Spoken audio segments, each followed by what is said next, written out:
मैं हूं श्रद्धा तिवारी और आप देख रहे हैं MNS न्यूज टीवी। स्वागत है आपका प्राइम टाइम में। एक नजर आज की हेडलाइंस की ओर।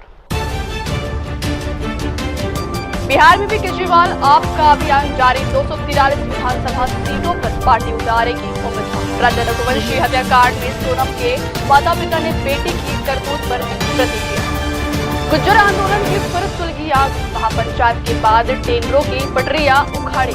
तो खबरें विस्तार से। बिहार में भी केजरीवाल आपका अभियान जारी। 243 विधानसभा सीटों पर पार्टी उतारेगी उम्मीदवार। बिहार की सियासत हर दिन एक नया ट्विस्ट आ रहा है। चिराग पासवान द्वारा 243 सीटों पर खम ठोकने के बाद अरविंद केजरीवाल की झाड़ू भी राज्य की सभी सीटों पर दिखाई देगी। इसके लिए आम आदमी पार्टी ने प्रदेश में बिहार में भी केजरीवाल नाम का अभियान चला रही है। हालांकि यह तय हो गया है कि अरविंद केजरीवाल किसी गठबंधन में शामिल नहीं होंगे। संभावना है कि आप राज्य के 243 सीटों पर चुनाव लड़ेगी। बिहार के इस विधानसभा चुनाव में भाजपा के नेतृत्व वाला एनडीए और आरजेडी के नेतृत्व वाला महागठबंधन दो प्रमुख सियासी फ्रंट है। इनके अलावा प्रशांत किशोर की जनसुराज, चिराग पासवान की एलजेपी के बाद आम आदमी पार्टी भी बिहार में जोर आजमाइश करना चाहती है। जबकि दिल्ली चुनाव में यूपी और बिहार के पूर्व चली वोटर साल की शुरुआत में केजरीवाल को झटका दे चुके। बढ़ती खबर की ओर। राजा रघुवंशी हत्याकांड में सोनम के माता पिता ने बेटी की करतूत पर दी प्रतिक्रिया। मेघालय की पहाड़ियों में राजा रघुवंशी की लाश मिलने के बाद भी उनकी पत्नी सोनम का कोई सुराग नहीं मिल रहा था। हर दिन इस रहस्यमयी केस में कोई न कोई नया पहलू सामने आ रहा था।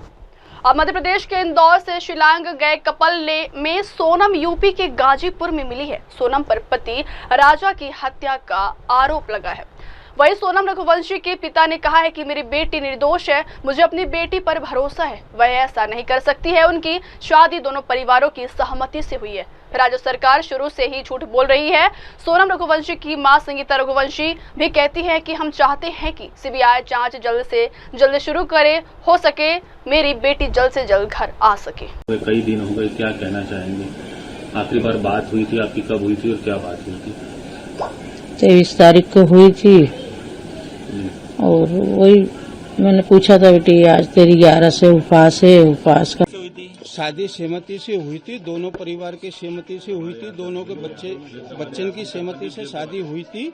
वहाँ की जो सरकार है वो स्टार्टिंग से पहले दिन से ही गलत बोल रही है, झूठ बोल रही है वो। अच्छा, हाँ। अच्छा मेघालय की सरकार का जो है वो ये ट्वीट है कि 4 लोग गिरफ्तार कर लिए लड़के के साथ, जिसमें 3 लड़के मध्य प्रदेश के। अब ये वहाँ की सरकार को पहले से बताना चाहिए ना, ये कहाँ के हैं कहाँ के नहीं है। और बच्ची रात में क्या बोलते हैं गाजियाबाद में आई है, वो होटल वाले से उसने मोबाइल लिया और फिर फोन लगाया भाई के लिए। अच्छा, बेटी ने फोन लगाया? बेटी ने फोन लगाया है। मतलब बेटी खुद गाजीपुर के उस ढाबे में पहुंची है? वो ढाबे पे पहुंची है बेटी मेरी। मतलब ये भी हो सकता है कि वो जिसके चंगुल से उससे छूट के यहाँ पर आई हो? हाँ, वही चीज है ना कि उसके चंगुल से बिटिया निकल के नहीं, और इसके बाद में ढाबे वाले के पास पहुंची, वहाँ उससे रोई। ढाबे वाले से रोने के बाद में उसने मोबाइल दिया ढाबे वाले ने। अच्छा, हाँ, ढाबे वाले ने मोबाइल दिया तो फिर उसने गोविंद जी को फोन लगाया। अच्छा, हाँ, तो गोविंद जी ने फिर रात को फोन लगाया तो वहाँ पुलिस पहुंची थाने की, वहाँ ढाबे पे, ढाबे से वहाँ की पुलिस लेके आई है। मतलब 2 बजे के करीब की बात है। मेरी बिट्टी से अभी मेरी बात नहीं हुई, सोनम से अकेले गोविंद जी से बात हुई है। गोविंद ने बोला कि वहाँ छोरी रो रही थी, सोनम मिल गई है पापा और अब कोई बात नहीं है टेंशन की, और मैं वहाँ जा रहा हूँ। तो वो वहाँ से फ्लैट से निकल गया है, तो 11 बजे वहाँ पहुँच जाएगा गाजीपुर। मतलब ये कैसे पहुंची, उसने बताया कुछ? ये अभी उसने नहीं बताया क्योंकि उसकी हिम्मत ही नहीं थी वहाँ बताने लायक। पुलिस जो कह रही है, अरे मेरी बात सुनो, तुम्हारा दिमाग मत लगाओ माताजी, तुम्हारा दिमाग मत लगाओ लोग। पक्ष रखना जरूरी है। आप क्या कहना चाहते हैं? आप ये बताइए, जो वहाँ की पुलिस दावा कर रही है, जो वहाँ के मुख्यमंत्री दावा कर रहे हैं, ऐसा अचानक क्यों हुआ है? यू टर्न क्यों आया? वो गलत दावा कर रहे हैं। अच्छा, वो लोग बिल्कुल 100% गलत दावा कर रहे हैं। वो लोग निराधार झूठ बोल रही है, क्योंकि वहाँ की पुलिस फंस रही है उस मामले में, इसलिए वो लोग ये दावा उल्टा दावा कर रहे हैं। वहाँ के डीजीपी तो ये भी कह रहे हैं कि जो सुपारी देकर, मतलब कि पैसा देकर ये किलिंग करवाई है सोनम ने, ऐसा वहाँ के डीजीपी कह रहे हैं। हम नहीं, पुलिस का दावा है। भाई हम क्यों करवाएंगे ये चीज? मैं आपसे पूछ रहा हूँ, ये बच्ची भी क्यों करवाएगी? बच्ची अगर ऐसा करवाती तो घूमने क्यों जाती? अच्छा, आपने फोन नहीं लगाया सोनम को? अभी आज सुबह बात नहीं हुई? सोनम के पास फोन ही नहीं, काश लगाऊं फोन में। अच्छा, आपके परिचित कुछ बता रहे थे कि आप लोग आज दिल्ली जाने का सोच रहे थे अमित शाह से मिलने का, और उससे पहले ये चीज आ गई। कल हमने प्लान बनाया था, हमारे जो संगठन के जो अध्यक्ष हैं भोपाल से रघुवंशी समाज के, वो लोग हमारे पास कल आए थे। तो उनने आज सीएम साहब से वो जाते उनके पास मिलने के लिए, और वो मिलने का मांगते कि कितनी बजे उनको अपन को इंदौर से बुलाना है या मिलने के लिए। तो इसके बाद में फिर हम लोग दिल्ली जाते कि अमित शाह जी से मिलने के लिए कि भाई हमको सीबीआई की जांच दो आप। मतलब जो मेघालय पुलिस दावा कर रही है उसमें आपको दम नहीं लग रहा है? वो बिल्कुल दम नहीं है, झूठ बोल रही है, वो बिल्कुल झूठ बोल रही है वहाँ की पुलिस। और उन्होंने अरेस्ट किया, ये बात भी गलत है। आपकी बेटी खुद पहुंची गाजीपुर? बेटी मेरी खुद वहाँ पहुंची हुई है, वो कैसे पहुंची है वो बेटी जाने, ठीक है ना, किस तरीके से वो वहाँ पहुंची है, किस हालत में पहुंची है, कैसे वो ढाबे वाले से मोबाइल लिया, उसने ढाबे वाले से मोबाइल लेके भाई से बात हुई, भाई ने फिर थाने पे फोन लगाया, ठीक है ना, थाने वाले वहाँ के उठा के वो बिट्टी को सोनम को लेके नहीं वहाँ उनके पास आए हुए हैं। आपकी कोई अपील, आप कुछ कहना चाहेंगे? इतना सब तस्वीर मेरी अपील यही है अमित शाह जी से कि वहाँ सीबीआई की जांच होना चाहिए, पुलिस वाले की भी जांच होना चाहिए, पूरे थाने की जांच होगी, पूरा थाना अंदर जाएगा वहाँ पे। मैं चार रोज से यही बात बोल रहा हूँ, पूरा थाना अंदर जाएगा। हाँ। मतलब ये आपका ये दावा है, आप ये कह रहे हैं कि मणगढ़ंत कहानी मेघालय पुलिस ने बनाई है? ये बीच में कहानी बना खड़ी कर दी उनने, ये आप तथ्यों के साथ कह रहे हैं? बिल्कुल गारंटी के साथ बोल रहा हूँ, ये बीच में कहानी बनाई है। और सीबीआई जांच होने दो आप, सीबीआई जांच होगी तो पूरा थाना जेल में जाके बैठेगा। अच्छा, हाँ, ये गारंटी के साथ है। अभी भी आप पड़े हुए हैं कि बिल्कुल 100%। और जब तक इसका मैं पीछा नहीं छोड़ूंगा, जब तक मैं इस चीज का पीछा नहीं छोड़ूंगा, जब तक सीबीआई जांच नहीं होगी और थाना अंदर नहीं होगा, थाने में जितने पुलिस वाले हैं टोटल अंदर होंगे वो लोग। मुताबिक अभी भी सोनम इनोसेंट है, बेगुनाह है? बेगुनाह है, 100% मेरी बच्ची बेगुनाह है। अच्छा, हाँ, मेरी बच्ची पे क्या मेरे को विश्वास नहीं होना चाहिए मेरी बच्ची पे सही कह कि मेरी बच्ची कहाँ तक जा सकती है? मेरे को पूरा 100% विश्वास है मेरी बच्ची ऐसी हरकत नहीं कर सकती है। वो वहाँ की जो पुलिस है वो मनगढ़ंत कहानी बना के खड़ी कर रही है, क्योंकि वो उनका बचाव कर रहे हैं वो लोग। ठीक है। वहाँ छोटे हुई थी शादी सहमति से हुई थी, दोनों परिवार की सहमति से हुई थी, दोनों के बच्चन की सहमति से शादी हुई थी। वहाँ की जो सरकार है वो स्टार्टिंग से पहले दिन से ही गलत बोल रही है, झूठ बोल रही है वो। अच्छा, हाँ, मेघालय की सरकार का जो है वो ये ट्वीट है कि 4 लोग गिरफ्तार कर लिए लड़के के साथ, जिसमें 3 लड़के मध्य प्रदेश के। अब ये वहाँ की सरकार को पहले से बताना चाहिए ना ये कहाँ के हैं कहाँ के नहीं है। और बच्ची रात में क्या बोलते हैं गाजियाबाद में आई है, वो होटल वाले से उसने मोबाइल लिया और फिर फोन लगाया भाई के लिए। अच्छा, बेटी ने फोन लगाया? बेटी ने फोन लगाया है। मतलब बेटी खुद गाजीपुर के उस ढाबे में पहुंची है? वो ढाबे पे पहुंची है बेटी मेरी। मतलब ये भी हो सकता है कि वो जिसके चंगुल से उससे छूट के यहाँ पर आई हो? हाँ, वही चीज है ना कि उसके चंगुल से बिटिया निकल के नहीं, और इसके बाद में ढाबे वाले के पास पहुंची, वहाँ उससे रोई ढाबे वाले से। रोने के बाद में उसने मोबाइल दिया है ढाबे वाले ने। अच्छा, हाँ, ढाबे वाले ने मोबाइल दिया तो फिर उसने गोविंद जी को फोन लगाया। अच्छा, हाँ, तो गोविंद जी ने फिर रात को फोन लगाया तो वहाँ पुलिस पहुंची थाने की वहाँ ढाबे पे, ढाबे से वहाँ की पुलिस लेके आई है। मतलब 2 बजे के करीब की बात है। मेरी बिट्टी से अभी मेरी बात नहीं हुई, सोनम से अकेले गोविंद जी से बात हुई है। गोविंद ने बोला कि वहाँ छोरी रो रही थी, सोनम मिल गई है पापा, और अब कोई बात नहीं है टेंशन की, और मैं वहाँ जा रही हूँ। तो वो वहाँ से फ्लैट से निकल गया है, तो 11 बजे वहाँ पहुँच जाएगा गाजीपुर। मतलब ये कैसे पहुंची उसने बताया कुछ? ये अभी उसने नहीं बताया, क्योंकि उसकी हिम्मत ही नहीं थी वहाँ बताने लायक। पुलिस जो कह रही है, अरे मेरी बात सुनो, तुम्हारा दिमाग मत लगाओ, माताजी तुम्हारा दिमाग मत लगाओ लोग। पक्ष रखना जरूरी है। आप ये बताइए, जो वहाँ की पुलिस दावा कर रही है, जो वहाँ के मुख्यमंत्री दावा कर रहे हैं, ऐसा अचानक क्यों हुआ है? यू टर्न क्यों आया? वो गलत दावा कर रहे हैं। अच्छा, वो लोग बिल्कुल 100% गलत दावा कर रहे हैं। वो लोग निराधार झूठ बोल रही है, क्योंकि वहाँ की पुलिस फंस रही है उस मामले में, इसलिए वो लोग ये दावा उल्टा दावा कर रहे हैं। वहाँ के डीजीपी तो ये भी कह रहे हैं कि जो सुपारी देकर, मतलब कि पैसा देकर ये किलिंग करवाई है सोनम ने, ऐसा वहाँ के डीजीपी कह रहे हैं। हम नहीं कह रहे का दावा है। भाई हम क्यों करवाएंगे ये चीज? मैं आपसे पूछ रहा हूँ, नहीं, ये बच्ची भी क्यों करवाएगी? बच्ची अगर ऐसा करवाती तो घूमने क्यों जाती? अच्छा, आपने फोन नहीं लगाया सोनम को? अभी आज सुबह बात नहीं हुई? सोनम के पास फोन ही नहीं, काश लगाऊं फोन। अच्छा, आपके परिचित कुछ बता रहे थे कि आप लोग आज दिल्ली जाने का सोच रहे थे अमित शाह से मिलने का, और उससे पहले ये चीज आ गई। कल हमने प्लान बनाया था, हमारे जो संगठन के जो अध्यक्ष हैं भोपाल से रघुवंशी समाज के, वो लोग हमारे पास कल आए थे।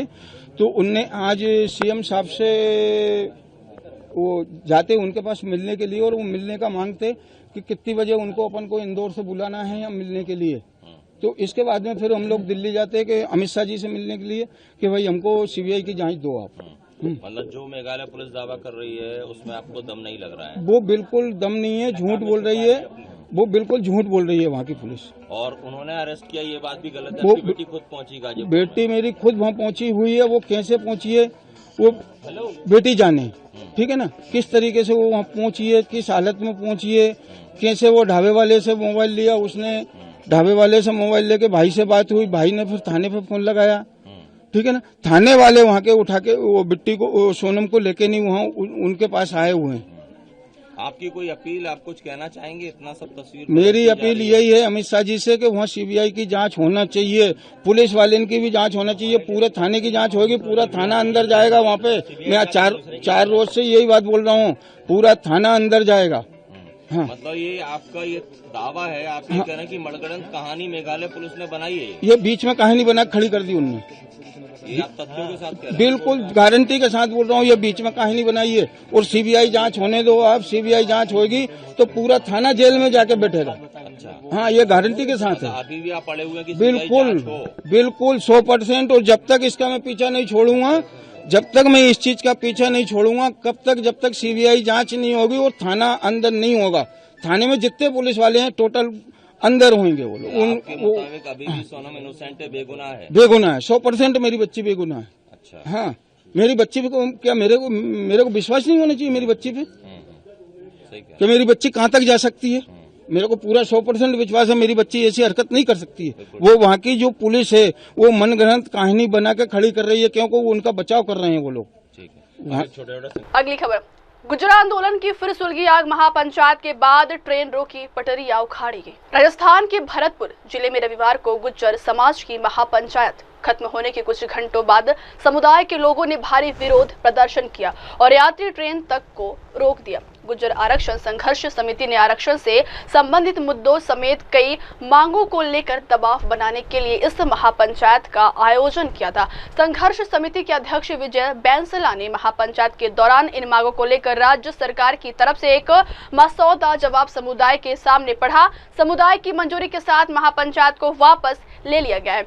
गृह राज्य मंत्री जवाहर सिंह मेढम ने गुर्जर नेताओं से आंदोलन से बचने की अपील करते हुए कहा है कि लोकतंत्र में हर किसी को अपनी बात रखने का अधिकार है, लेकिन जब सरकार बिना किसी महापंचायत और आंदोलन के बातचीत करने के लिए तैयार है तो महापंचायत क्यों करना है?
अगली खबर, झूठ के आधार पर है भाजपा की नीति। पप्पू यादव। पीएम मोदी के नेतृत्व में केंद्र सरकार के 11 साल पूरे होने पर सरकार की ओर से खास तौर पर तैयारी की गई है। मोदी सरकार 11 साल पूरे होने पर अपना रिपोर्ट कार्ड जनता के बीच लेकर जाएंगे।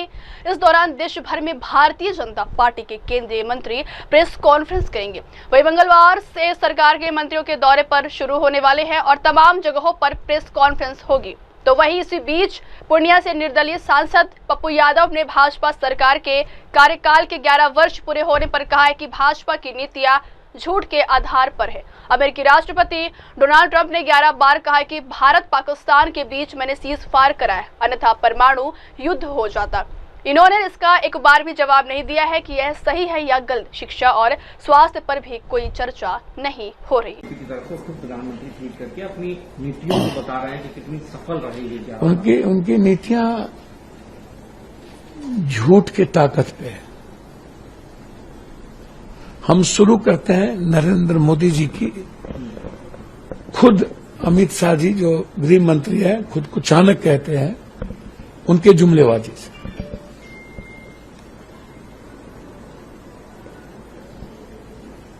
अमेरिका के पास चिट्ठी लव लेटर लिखते हो। 11 बार ट्रंप ने कहा कि मैंने सीज फायर कराया, अन्यथा परमाणु हो जाती। एक बार भी जवाब नहीं दिया, सही और गलत। पहला जो ये मनमोहन सिंह जी को कहते थे। दूसरा ये कहते थे डॉलर मेरा और रुपया, शेयर मार्केट। भाइयों, डॉलर दुनिया में कहां है? रुपये की वैल्यू हमारी क्या है? शेयर मार्केट कहां है? तीसरा, 15 लाख रुपया मैं दूंगा, 2 करोड़ नौकरी दूंगा। ब्लैक मनी स्विस बैंक में है, किसके किसके हैं? क्या हुआ? नोटबंदी क्या हुआ? जीएसटी क्या हुआ? नोटबंदी जो इनके मेजर 12 बजे रात में भगवान बनना चाहते थे, ये उस नोटबंदी के बाद भारत की इकोनॉमी का क्या हुआ? महिलाओं की इकोनॉमी का क्या हुआ? किसान कितने बर्बाद हुए? मल्टीपल मिडिल क्लास के व्यापारी कितने बर्बाद हुए? और बेनिफिट किसको मिला? बीजेपी बिजनेसमैन के पार्टनर कितने बने? तो ये बताएंगे ना जाली नोट कितना है, क्यों नोटबंदी हुई, कितने लोग मर गए, नोटबंदी का बेनिफिट क्या है, उस पर चर्चा क्यों नहीं करते? ये 11 साल में इनका तो ड्रीम प्रोजेक्ट था। ब्लैक मनी तो ड्रीम प्रोजेक्ट था। फार्मर्स कितने मरे ये तो बताएं। एक स्कूल खुला, वही आईटी, वही मेडिकल, वही इंजीनियरिंग, वही आईएम, वही कस्तूरबा, वही नवोदय। कोई नया नाम, कोई न्यू स्कूल, कोई नया हेल्थ सेंटर। पूरा माफियागिरी एजुकेशन और हेल्थ में, कोई काम नहीं। क्या हुआ? ना हेल्थ ना एजुकेशन, उस पर कोई चर्चा नहीं। लगभग चीजें चली गई, फिर 40% फैक्ट्रियां बंद हो गई। आप बिहार में गए, बोले द्वारकाधीश से आया हूं, जदवंश हूं, विशेष लाभ दूंगा। जिस स्टेट जाते हैं कहते हैं नंबर 1 करूंगा। किसको किसको नंबर 1 करूं? जहां जाते हैं वही बात, वही राग। कैसी राजनीति? 24 घंटा आप भारत के बारे में नहीं सोचते हो, भारत के 140 करोड़ लोगों के बारे में नहीं सोचते हो। आप सारी संस्थाओं को खत्म कर दिया। ईडी, सीबीआई, चुनाव आयोग। 5 जज ने क्या कहा था? जजेज ने आप पलायन रोक पाए? मजदूरी बढ़ा पाए? मजदूरों की कानून को तो और कमर तोड़ दिया। आप अग्निवीर का क्या किया? कभी कोई कल्पना किया था? 1.25 लाख सेना की भर्ती नहीं हुई। आप यूपीएससी बीपीएससी में क्या किया? आपने इंटरव्यू सिस्टम को रोका, इंटरव्यू सिस्टम को और लागू कर दिया। आप रिटर्न एग्जाम को और कम कर दिया, ताकि एक भी ओबीसी, ईबीसी, एसटी, एससी का बच्चा न आ पाए। आपने तो एजुकेशन सिस्टम पर हमला बोला। आपने तो अर्जुन सिंह से और कांग्रेस से सीखा ही नहीं। आप गाली देते रहते हो नेहरू, राहुल गांधी को, इसके अलावा कोई काम ही नहीं। जितना ये नेहरू, इंदिरा गांधी, राहुल गांधी का नाम लेते हैं और मुसलमान का नाम लेते हैं, अब पाकिस्तान को तो थू फेंकेंगे रह जाएगा। हमारा लड़ाई चाइना से है। हम चाइना से लड़ेंगे, हम अमेरिका से लड़ेंगे, हम रूस से लड़ेंगे। बढ़ती खबर की ओर। एक पेड़ मां के नाम 2.0 में भाग लेते हुए दिल्ली के मुख्यमंत्री रेखा गुप्ता का बयान। एक पेड़ मां के नाम 2.0 में भाग लेते हुए दिल्ली के मुख्यमंत्री रेखा गुप्ता ने कहा है कि मुझे खुशी है कि दिल्ली का हर विभाग और स्कूल एक पेड़ मां के नाम की दूसरी श्रृंखला में शामिल हो रहा है। हम हर व्यक्ति और सामाजिक संगठन से अनुरोध कर रहे हैं कि वे अपनी मां प्रकृति और पृथ्वी के नाम पर कम से कम एक पेड़ लगाए, जिससे दिल्ली को हरा भरा बनाया जा सके। हमने इस सीजन में 70 लाख पेड़ लगाने का लक्ष्य रखा है और ऐसा करके हम दिल्ली के पर्यावरण को बेहतर बनाने की उम्मीद करते हैं। उन्होंने कहा है कि जहां भी केंद्र सरकार का नाम आता था, पिछली सरकार और मुख्यमंत्री को हमेशा दिक्कत होती थी। शायद इसीलिए उन्होंने आयुष्मान योजना, वय बंधन योजना, आरोग्य मंदिर, पीएम आवास योजना और एक पेड़ मां के नाम को कभी स्वीकार नहीं किया है। इसमें क्या दर्द था? एक पेड़ प्रकृति, हमारी मां, हमारी मातृभूमि के नाम पर यह सिर्फ एक सामाजिक अभियान है। जहां प्रधानमंत्री जी का नाम आ जाता था, केंद्र सरकार का नाम आ जाता था, उन योजनाओं को लेने में पिछली सरकार और माननीय मुख्यमंत्री जी को दिक्कत रहती थी। शायद इसी कारण उन्होंने न आयुष्मान योजना को अपनाया, न वय बंधन योजना को अपनाया, न आरोग्य मंदिरों को अपनाया, न पीएम आवास योजना को अपनाया और एक पेड़ मां के नाम इसको भी नहीं अपनाया। कितनी तकलीफ की बात है। इसमें क्या था? एक पेड़ मां के नाम, मातृभूमि के नाम, प्रकृति मां के नाम, देश के नाम, अपनी मां के नाम, ये तो एक सामाजिक ड्राइव थी। उसे भी अपनाने में पिछली सरकार को तकलीफ थी। वो कुछ भी कर सकते थे, परंतु अच्छा काम उन्हें भाता नहीं था। मुझे खुशी है कि हमारे शिक्षा मंत्री जी ने आज कई आयोजन रखा, जिसके माध्यम से अब दिल्ली में न केवल हर स्कूल में, हर व्यक्ति, हर विभाग, हमारे सारे डीएम ऑफिसेस, हर व्यक्ति अब इस ड्राइव में लगेगा कि दिल्ली में अधिक से अधिक पेड़ लगाए जाएं, जिसका हमने टारगेट 70 लाख पेड़ों का लिया है।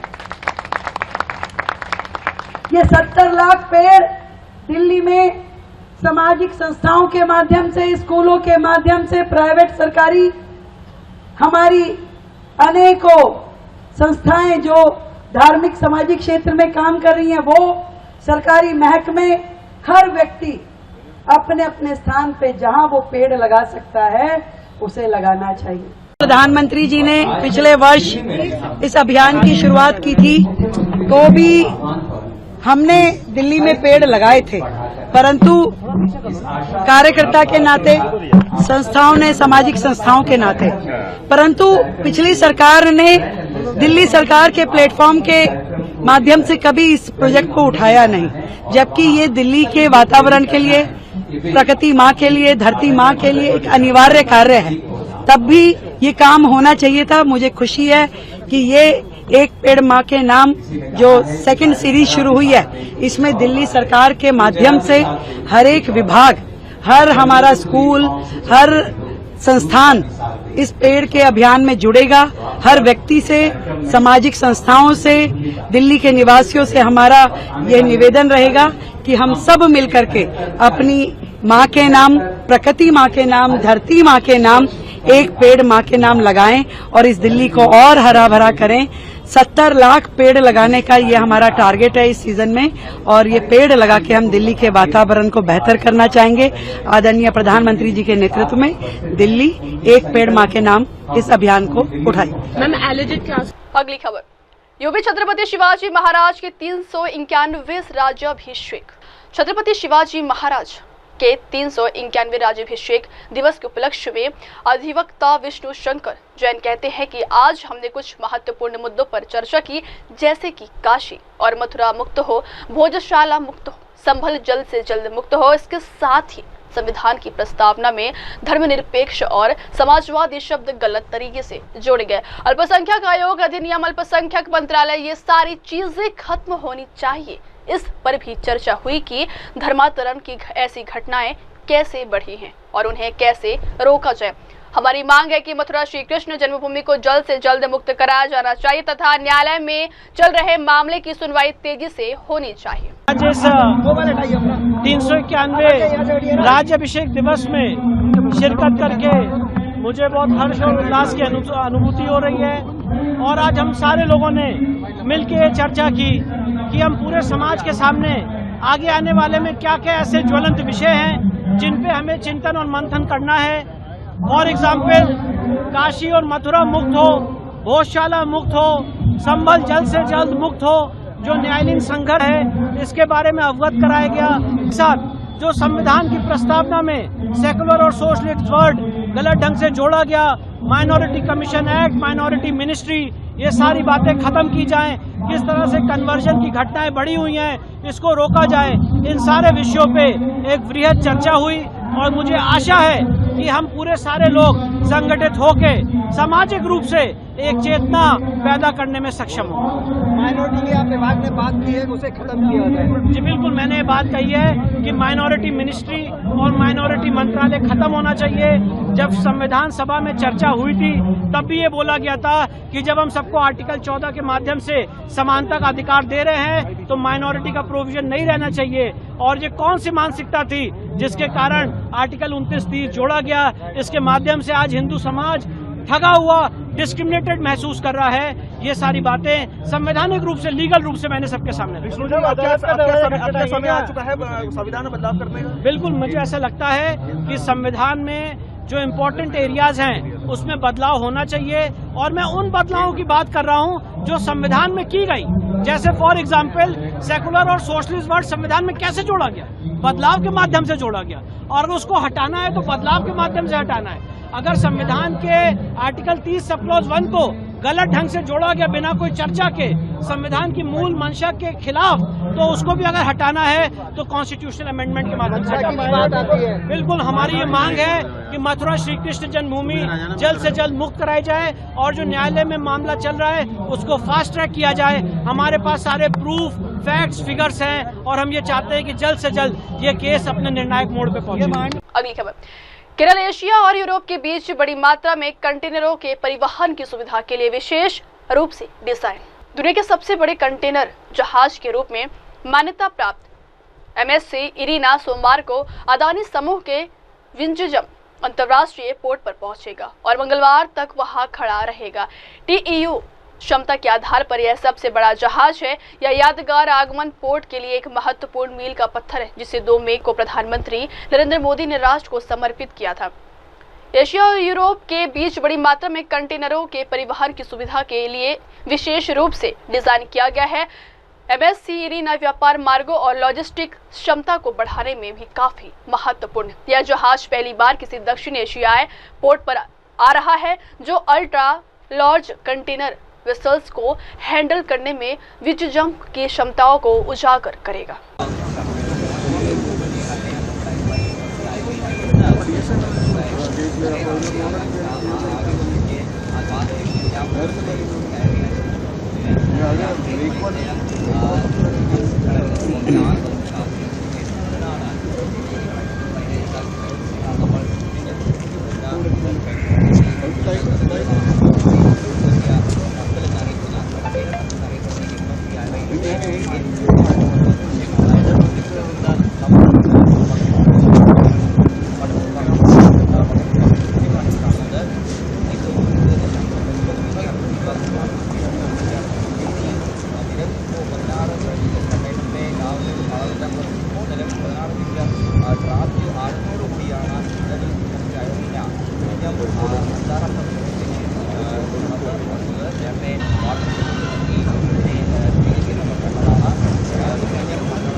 നമുക്കറിയാം ഈ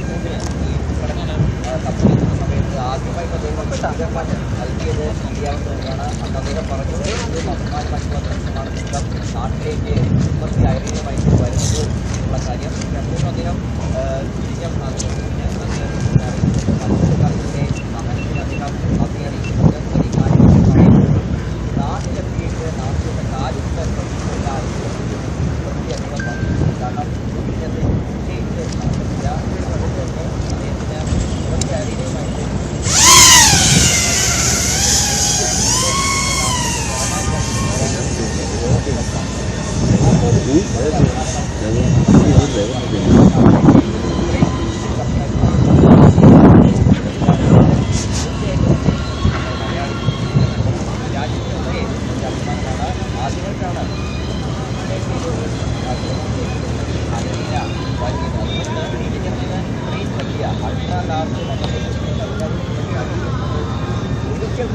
अगली खबर, शिवराज्याभिषेक दिवस पर सभी को मेरी शुभकामनाएं, बोले सीएम देवेंद्र फडणवीस। महाराष्ट्र के सीएम देवेंद्र फडणवीस ने कहा है कि शिवराज्याभिषेक दिवस पर सभी को मेरी शुभकामनाएं। 351 साल पहले छत्रपति शिवाजी महाराज ने हिंदवी स्वराज की स्थापना की थी। छत्रपति शिवाजी महाराज सर्किट के लिए आज से शुरू हुई भारत गौरव यात्रा ट्रेन यात्रियों को अगले 5 दिनों में शिवाजी महाराज से जुड़े सभी प्रमुख स्थानों का भ्रमण कराएगी। मैं इसके लिए रेल मंत्री अश्विनी वैष्णव और पीएम मोदी को धन्यवाद देना चाहता हूं। वहीं उप मुख्यमंत्री एकनाथ शिंदे छत्रपति शिवाजी महाराज के राज्याभिषेक की 352वीं वर्षगांठ समारोह में शामिल होने के लिए रायगढ़ किले का दौरा करने लगे हैं। इसी बीच मध्य रेल के मुख्य जनसंपर्क अधिकारी डॉक्टर स्वप्निल डी नीला का कहना है कि छत्रपति शिवाजी महाराज भारत गौरव ट्रेन आज छत्रपति शिवाजी महाराज टर्मिनस से शुरू हो रही है। अपने आप में ही गर्व की बात है। देखिए वीडियो। विस्तार से बताइए ट्रेन के बारे में। देखिए, छत्रपति शिवाजी महाराज भारत गौरव ट्रेन का आज छत्रपति शिवाजी महाराज टर्मिनस से शुरुआत होना, प्रारंभ होना, ये अपने आप में एक गौरव की बात है। और साथ ही साथ में ये भी महत्वपूर्ण है कि आज छत्रपति शिवाजी महाराज के राज्याभिषेक का 351वां महोत्सव है। उसी उपलक्ष्य में यहाँ से छत्रपति शिवाजी महाराज टर्मिनस से लगभग 710 यात्रियों को लेके ये भारत गौरव ट्रेन जो छत्रपति शिवाजी महाराज के विशेष कार्यों के लिए जो स्थान है वहाँ पे जाने वाली है। सभी यात्रियों को ये ट्रेन अपनी एक अलग अनुभव का और जो छत्रपति शिवाजी महाराज के प्रति उनकी प्रेम और उनकी भक्ति है उसको दर्शाने का मौका देती है। यह ट्रेन आज रायगढ़ के लिए जाएगी, मानगांव स्थानक पे रुकेगी। वहाँ के बाद में यात्री जो है वो सारे रायगढ़ के लिए जाएंगे। आज छत्रपति शिवाजी महाराज की 351वीं जिस दिन राज्याभिषेक उनका हुआ था वो दिन है, उसमें भी ये ट्रेन रहेगी। उसी के साथ में इसके बाद में पूना में ये ट्रेन जाएगी जहाँ पे छत्रपति शिवाजी महाराज का जन्म स्थान शिवनेरी, उसी के साथ साथ में प्रतापगढ़, उसी के साथ में शिव सृष्टि का, ये सारी चीज़ें भी इस ट्रेन के यात्रियों को देखने का मौका मिलेगा। इसके बाद में ये ट्रेन सातारा और फिर कोल्हापुर भी जाएगी। उन्हीं के साथ साथ में छत्रपति शिवाजी महाराज के अलग अलग स्थान जैसे पन्हाड़ा किला ये भी इसमें आयोजित किया गया है। साथ ही साथ में भीमाशंकर ज्योतिर्लिंग और साथ में कोल्हापुर की आई अंबाबाई का दर्शन करने का भाग्य भी इन सभी यात्रियों को प्राप्त होगा। ये 6 दिनों की यात्रा है। इस यात्रा के दरमियान सारे यात्रियों का ख्याल जो है वो पूरी तरह से रेलवे के माध्यम से, IRCTC के माध्यम से रखा जाएगा और सभी यात्रियों को पूरी तरह से अपनी छत्रपति शिवाजी महाराज जी की तरफ का जो भावनाएं हैं वो व्यक्त करने का और साथ ही में वो समय में फिर से एक बार जीवित उस समय को करने का सौभाग्य इस यात्रा के माध्यम से प्राप्त होगा। स्पेशल ट्रेनें हैं, एक प्रकार की कह सकते हैं विशेष ट्रेनें हैं, इसकी कोचेस कितने हैं, कितनी प्रकार की क्लासेस हैं, लोगों व्यवस्था की पर्याप्त है? देखिए, इसमें 14 कोच की ये ट्रेन है। इस 14 कोच की ट्रेन के अंदर में सारे सेकेंड AC, थर्ड AC और साथ ही साथ में स्लीपर का अरेंजमेंट भी किया गया है। तो समाज के सभी तबकों का आयोजन करने का या उन सभी को इंक्लूड करने का प्रयास इस ट्रेन के माध्यम से किया गया है। सबसे पहले सभी को शिवराज्याभिषेक दिवस की बहुत बहुत शुभकामनाएं देता हूं।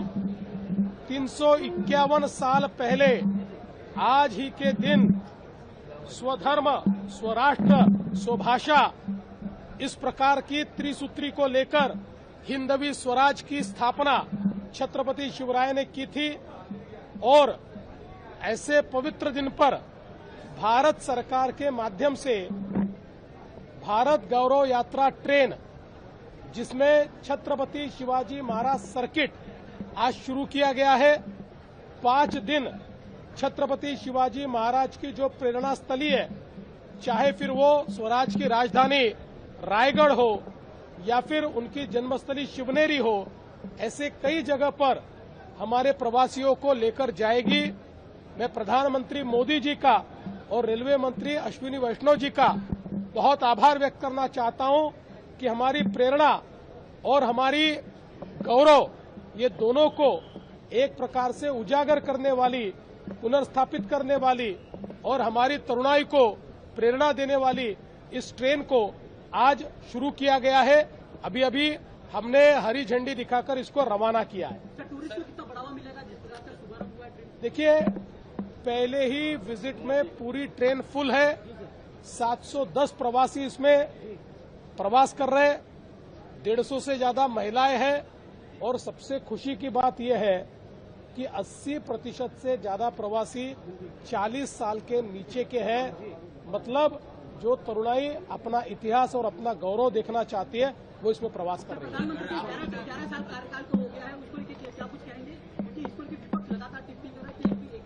देखिए, ये 11 साल विकास के 11 साल है, ये भारत गौरव के 11 साल है, ये भारत को नई ऊंचाई पर ले जाने वाले 11 साल है, ये भारत को दुनिया की चौथी सबसे बड़ी अर्थव्यवस्था बनाने वाले 11 साल है, ये भारत को आत्मनिर्भर बनाने वाले 11 साल है।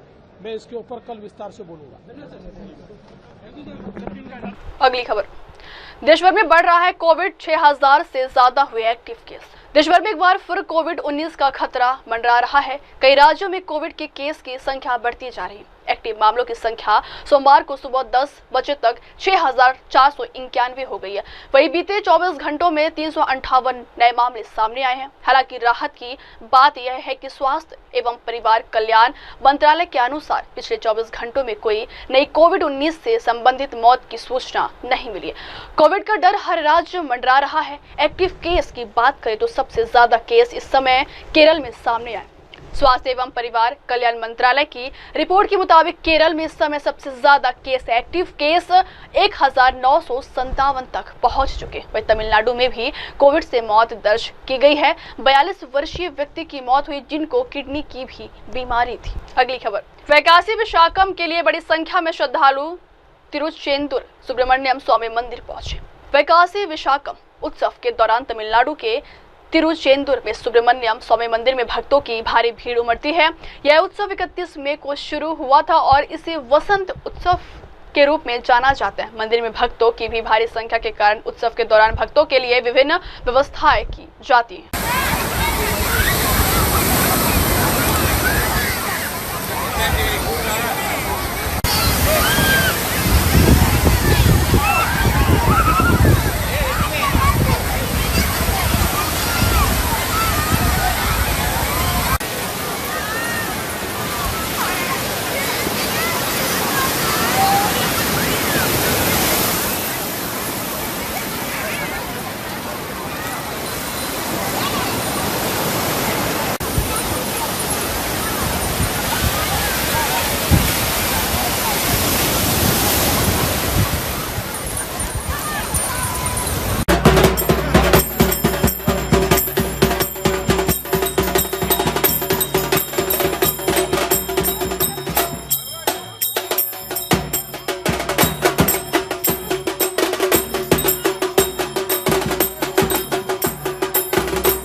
अगली खबर, राजनीति की संस्कृति बदल दी, पीएम मोदी ने नड्डा का बयान। दिल्ली में एक प्रेस कॉन्फ्रेंस के दौरान केंद्रीय मंत्री और भाजपा के राष्ट्रीय अध्यक्ष जेपी नड्डा ने प्रधानमंत्री नरेंद्र मोदी के नेतृत्व में केंद्र सरकार के 11 साल पूरे होने पर बड़ा बयान दिया है। नड्डा ने कहा है कि आज हम उन 11 वर्षों की यात्रा को याद कर रहे हैं जिसने भारत को विकसित राष्ट्र की ओर अग्रसर किया। पीएम मोदी के नेतृत्व में देश ने जो कार्य किए हैं वे अकल्पनीय और अद्वितीय है। उन्होंने कहा है कि इन 11 वर्षों में न सिर्फ नीतिगत परिवर्तन हुए हैं बल्कि देश की राजनीति की संस्कृति भी बदल चुकी है। जेपी नड्डा ने यह भी माना है कि एक प्रेस कॉन्फ्रेंस में इतने बड़े कार्यकाल को समेटना आसान नहीं है, लेकिन यह आवश्यक है कि देश की जगह देश की जनता यह समझे कि यह नेतृत्व केवल सत्ता में रहने का नहीं बल्कि राष्ट्र निर्माण का उदाहरण भी।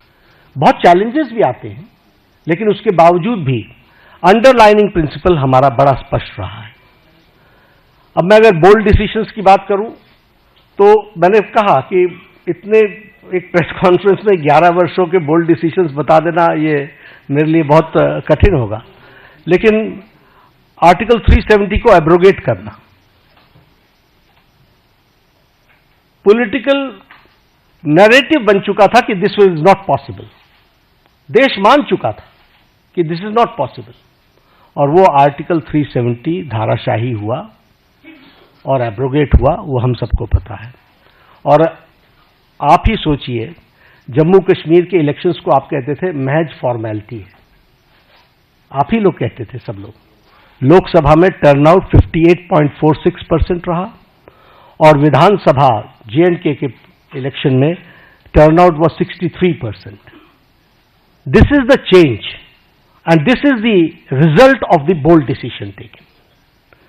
अगर हम उसी तरीके से बात करें एबॉलिशन ऑफ ट्रिपल तलाक, सब लोग जानते हैं कि ट्रिपल तलाक मानवता के लिए और ह्यूमैनिटी के लिए और महिलाओं के लिए एक बहुत बड़ी त्रासदी थी, ट्रेजेडी थी, लेकिन चुप बैठे हुए थे। सुप्रीम कोर्ट भी बोल रहा था, लेकिन ये बोल्ड डिसीजन लेना और ट्रिपल तलाक को समाप्त करना, जबकि इस्लामिक कंट्रीज में और हमारे नेबरिंग कंट्रीज में कहीं भी ट्रिपल तलाक नहीं है। Bangladesh, Pakistan, Afghanistan, Syria, Iran, Iraq, Malaysia सब डोमिनेटेड मुस्लिम देश रहे हैं और इस्लामिक देश रहे हैं, लेकिन यहां भी ट्रिपल तलाक नहीं था और हमारे यहां ट्रिपल तलाक चल रहा था। एक बोल्ड डिसीजन लिया गया। उसी तरीके से enactment of the new Waqf act हम लोग डिस्कशन कर रहे हैं। वी नो किस तरीके से एक नैरेटिव बनाने का प्रयास हुआ, लेकिन in the interest of the nation, देश के इंटरेस्ट में और उस कम्युनिटी के इंटरेस्ट में वक्फ बोर्ड बनाने की न्यू एनैक्टमेंट की आवश्यकता थी। वो बोल्ड डिसीजन लिया गया। और हम सब जानते हैं कि ये सरकार पिछले 11 सालों में ट्रांसपेरेंसी की नई मिसाल पेश की है। इट्स ए ट्रांसपेरेंट गवर्नमेंट और ये फ्यूचरिस्टिक गवर्नमेंट है। ये भविष्य को देख करके चलने वाली सरकार है। भविष्य को किस तरीके से हम आगे देश को ले जाना चाहते हैं, इसके बारे में सोच करके काम को करने वाली सरकार है। और इसीलिए वी टॉक अबाउट विकसित भारत, और विकसित भारत का ये अमृतकाल, और ये 10 साल 11 साल ने विकसित भारत का बेस बनाया है। This we have to understand. और इस बेस को बनाने के लिए जो भी फैसले लेने थे वो सारे फैसले लिए गए। आज के दिन मैं 2014 से पीछे जाऊं, इसकी आवश्यकता नहीं है, लेकिन हमको ये याद रखना चाहिए कि that government before 2014 was full of corruption. भ्रष्टाचार से आकंठ डूबी हुई सरकार थी, घोटालों से में संलिप्त सरकार थी, वाली सरकार थी। एक नेगेटिविज्म का वातावरण था, कुछ नहीं बदलने वाला। लेकिन 2014 के बाद हमने ऑप्टिमिज्म देखा है। The shift, when I talk about political culture, I talk about the shift from negativism to positive. आज हम मतलब मैं नहीं, भारत का आम नागरिक कहता है मोदी है तो मुमकिन है। मोदी जी के बारे में ये धारणा बनना, समस्याओं का सॉल्यूशन करेंगे और समस्याओं को सॉल्व करेंगे, ये आम व्यक्ति की धारणा बन गई है। और इसीलिए हम ये भी आविष्कार और नवाचार, ये तीनों चीजें जुड़ी हैं। आज हम डेवलपमेंट भी कर रहे हैं और उसके साथ साथ हम बेस्ट प्रैक्टिसेस भी ला रहे हैं, नवाचार भी हो रहा है और इस तरीके से विकास के काम को आगे बढ़ाया है। अगर मैं मोदी जी के शब्दों में बताऊं तो उन्होंने कहा है कि this decade will prove to be the base of the development of the future विकसित भारत। और इसी काम को लेकर के जो हम लोगों ने उनके नेतृत्व में जो उन्होंने नीतियां दी, परफॉर्म, ट्रांसफॉर्म, रिफॉर्म, इसको हर पॉलिसी में हम सबको देखने को मिलता है, हर नीति में हमको देखने को मिलता है। एवरी पॉलिसी आप देखेंगे तो इट्स डिफरेंट।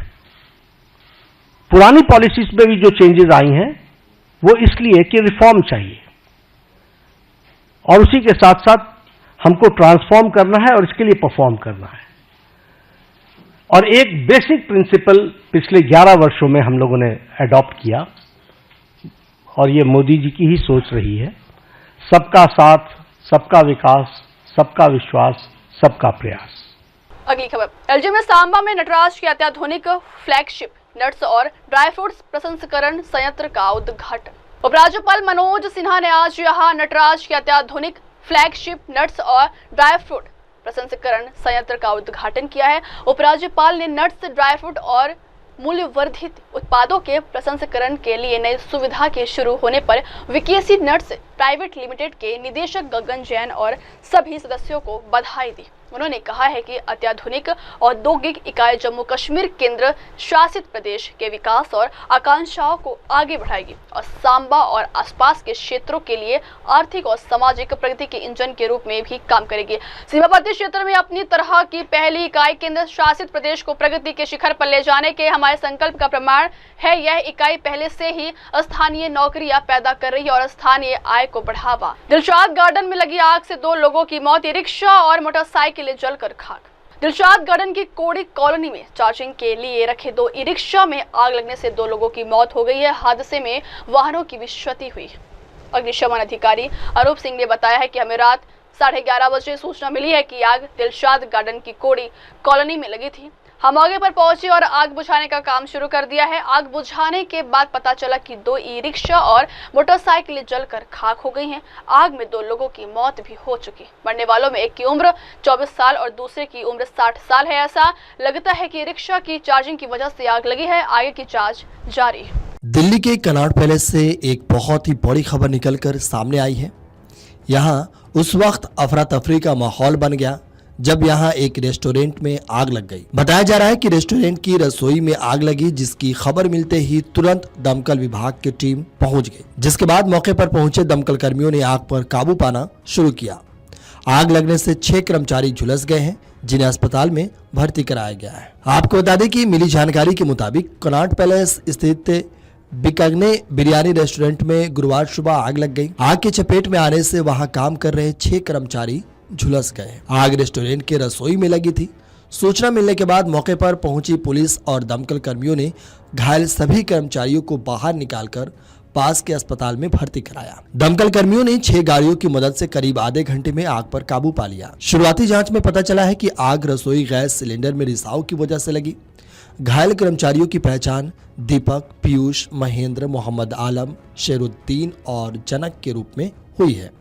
पुलिस आग लगने के कारणों की जांच कर रही है। आग के दरमियान का एक वीडियो भी सामने आया है। सबसे पहले आप आग का ये पूरा वीडियो देखिए।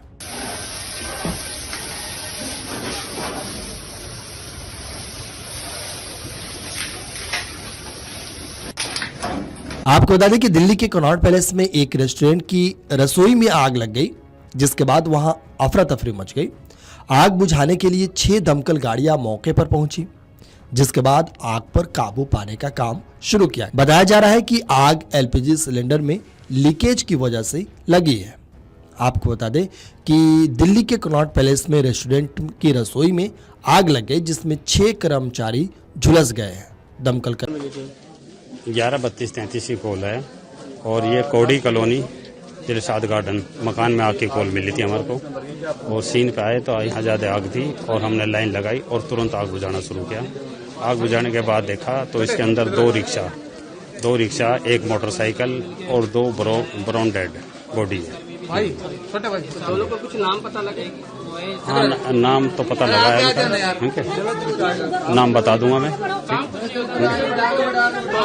बुजुर्ग थे, ये जवान थे? एक बुजुर्ग है, एक जवान है, एक 24 साल का, एक 60 साल का। 2 ई रिक्शा है, ठीक है, 1 मोटरसाइकिल है। आग लगने कुछ कारण पता लगा? वही चार्जिंग करते होंगे, उसी से हुई है, वैसे तो और कोई पता नहीं, बाकी तो सर्च का विषय है। अगली खबर, महाराष्ट्र प्रधानमंत्री नरेंद्र मोदी की अगुवाई वाली सरकार के 11 साल। नागपुर महाराष्ट्र प्रधानमंत्री नरेंद्र मोदी की अगुवाई वाली सरकार के 11 साल पूरे होने पर महाराष्ट्र कांग्रेस अध्यक्ष हर्षवर्धन सबकाल ने कहा है कि उन्हें देश के सामने पिछले 11 सालों में किए गए कामों का लेखा जोखा रखना चाहिए। उन्हें बेवजह की बातें नहीं करनी चाहिए और तथ्यों पर बात करनी चाहिए। 2014 में मानव विकास सूचकांक क्या था और अब क्या है? उस समय जीडीपी विकास दर क्या थी, आज कितनी है? अगर वह ये सब बातें बताएंगे तो शोर मचाने का कोई मतलब नहीं होगा, नहीं तो यह विफलताओं से भरा है और यह कार्यकाल देश को पीछे ले जाएगा। 11 साल में जो उन्होंने कार्य किया उसका लेखा जोखा देश के सामने रखना चाहिए और लेखा जोखा जब रखेंगे तब हवाई बातें ना करे, तो तथ्य के साथ बातें करे कि जैसे कोई अंतर्राष्ट्रीय जो पैमाने हैं, जो लोकमान्य है और तांत्रिकता के साथ उस पर ही पूरे वर्ल्ड का कारोबार चलता है, जिसके वर्ल्ड बैंक हो, यूनिसेफ हो, यूनेस्को हो और तमाम जो संगठना चलती है, तो वही मापदंड के साथ वो अपना चिट्ठा खोले। 2014 में ह्यूमन डेवलपमेंट इंडेक्स कितना था भारत का, आज कितना है, उस वक्त जीडीपी का जो ग्रोथ रेट जो था वो क्या था, आज कितना है, हंगर जो इंडेक्स है उसकी क्या स्थिति है, हैप्पीनेस इंडेक्स की क्या स्थिति है, ड्रॉप आउट स्टूडेंट की संख्या कितनी है, सरकारी स्कूलों में कितने बच्चे जाते हैं, किसान की आय में कितना बढ़ोतरी हुई है, जीएसटी के कारण कितना अतिरिक्त जो भार है वो किसान पे पड़ा है, ये सारा वो रखे। और उसके साथ साथ 14 साल पहले उन्होंने जो वादे किए थे कि हर साल 2 करोड़ नौकरियां देने का उनका वादा था, उसका क्या हुआ? उस हिसाब से अभी तक यदि हम 11 साल का हिसाब लगाए तो 22 करोड़ नौकरियां कहाँ जनरेट हुई, ये वो बताएं। 100 जो शहर है उसको स्मार्ट बनाने की उन्होंने बात कही थी, वो सौगात दी थी, वो 100 कौन से जिले गांव है, शहर है कि जिसको उन्होंने स्मार्ट बना दिया है, वो बताएं। उसके बाद में कितने लोगों के खाते में 15 लाख रुपए डाले, ये बताएं। किसान की जो आय है उसको दुगना करने की बात है, लागत मूल्य से 1.5 गुना फसल को गारंटेड दाम देने की बात थी, उसका क्या हुआ? स्वामीनाथन आयोग जो लागू करने की बात थी वो कहां तक गई? पेट्रोल 35 रुपए किलो लीटर मिलने वाला था, उसका क्या हुआ? डीजल 25 रुपए लीटर मिलने वाला था, उसका क्या हुआ? सिलेंडर जो है वो 100 रुपए में मिलने वाला था, उसका क्या हुआ? ये तमाम बातें भी वो उसके साथ बताए तो उनकी डंडोरा पीटने का कोई मतलब रहेगा, अन्यथा ये विफलता से परिपूर्ण और देश को पीछे लेके जाने वाला एक कार्यकाल, ये जो तथ्य है वो जनता के सामने आ जाएगा। अब वक्त हो चला देश को ब्रेक का, ब्रेक के बाद की खबरें मेरे सहयोगी मीनल के साथ। अब तक लिए देखते रहिए देश और दुनिया की तमाम बड़ी खबरें। धन्यवाद। हाय हेलो नमस्कार, मैं हूं पंकज विष्णु और आप देख रहे हैं MNS न्यूज। आप देख रहे हैं MNS